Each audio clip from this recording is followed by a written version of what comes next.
بسم الله الرحمن الرحيم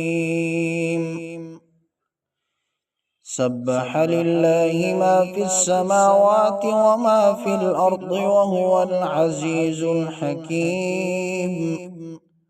يا أيها الذين آمنوا لم تقولون ما لا تفعلون كبر مقتا عند الله أن تقولوا ما لا تفعلون.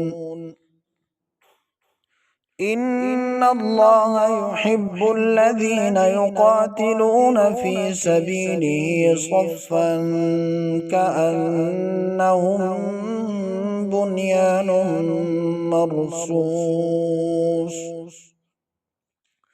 وإذ قال موسى لقومه